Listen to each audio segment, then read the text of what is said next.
What's good, guys? Fantasy Joe back here with my Week 11 wide receiver rankings. If you guys are new to the channel, make sure you hit that subscribe button. I post a ton of rankings, other content as well, waiver wire information, buy low, sell highs, playoff primers, all the information you're going to need to win, to be your friends and family in fantasy football and bring home that championship. So hit that subscribe button, hit that like button. It really helps out the algorithm. As do the comments. I really appreciate those. And I respond to all comments you guys make. So if you need any fantasy football advice, that fantasy football hotline basically is down there in the comments. Start sets, trade advice, anything you need, let me know. All right, let's hop into these rankings. Half-point PPR. At number 1, I have Tyreek Hill facing off against Las Vegas. Still has about 70-something, 75 yards in the next wide receiver in football. Massive gap. CD Lamb plays Carolina. He's been the best player in fantasy for the last month. 3, A.J. Brown plays Kansas City. That should be a shootout. Want to play him for sure. Those top 3 have just been crushing it lately. 4, Jamar Chase. He plays Baltimore. That should be a good game. Good defense for Baltimore, though. 5, Amon-Ra St. Brown. They're playing Chicago. He's been another guy who's been on a tear recently, and that's a good matchup. 6, Keenan Allen. He plays Green Bay. He's had 3 weeks this season as the number 1 wide receiver overall. You're starting Keenan Allen. 7, Cooper Kupp. He plays Seattle. Good matchup, and I believe Matthew Stafford will be out there, so I think you can start him as a top 10 play with confidence. 8, Stefon Diggs. He plays the Jets. Just a really tough matchup for wide receivers, for quarterbacks, for everything right now. And the Buffalo Bills are struggling big time. We'll see what their new look offense looks like this week, though.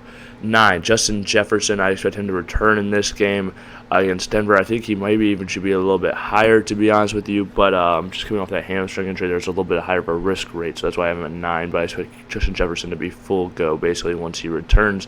The offense looks much better than anticipated. 10, Davante Smith. He plays Kansas City. No Dallas Goedert. He should be in line for a higher workload. And like I said, this is a super high-scoring matchup, or should be. Obviously, both teams have good defenses, but they both have the ability to score and push the other team. 11, Davante Adams. He plays Miami. Not what you've wanted the last month or so from Davante, but I do think he could be all right in this matchup. I think they'll have to throw to keep up with Miami as well. 12, Brandon Ayuk. He plays Tampa Bay. He's been very good. He's almost been better when Debo plays, honestly, too. 13, Mike Evans plays San Francisco. That's where they've been susceptible, and Mike Evans was a drop away from having a massive day last week. 14, Deebo Samuel. Looked like himself last week, to be honest, so I had confidence playing him against Tampa. Let up a lot of yards to the pass. 15, Jalen Warren. He plays Las Vegas. I expect him to be much better after the bye, coming off of all of his injuries.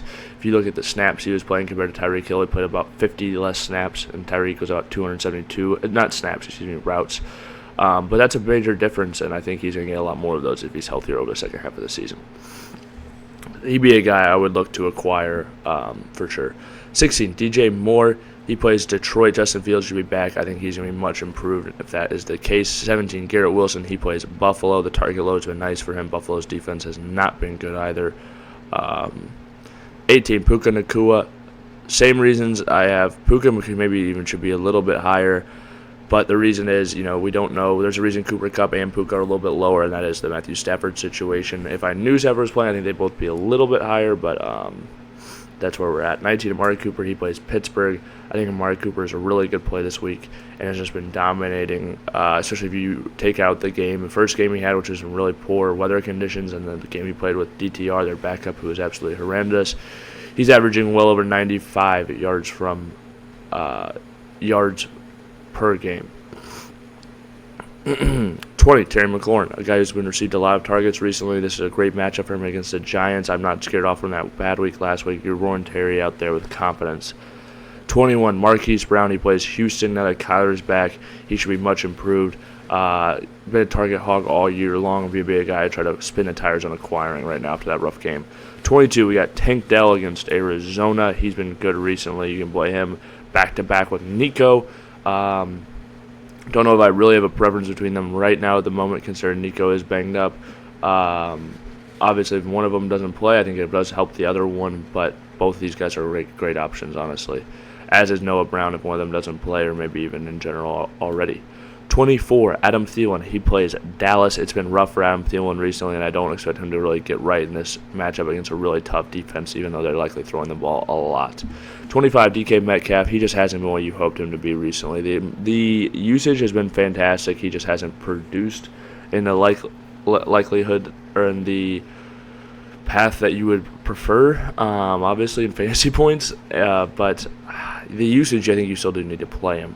DeAndre Hopkins, he plays Jacksonville. He has been hyper-targeted. Jacksonville likes to give up the pass. It just hasn't worked out a ton so far, but I think not a ton so far. It's just coming off a bad week last week, but the targets are still there. I think Hopkins will be good. 27, Tyler Boyd. T. Higgins isn't playing. This game's on Thursday. You can roll Boyd out there, and I expect him to have another good game for fantasy. Be a wide receiver 2 or flex consideration. 28, Christian Kirk. He plays Tennessee. Another guy who's been targeted a lot. Tennessee's been susceptible to the pass. You can roll him out there. 29, Tyler Lockett against the Rams. Great week last week.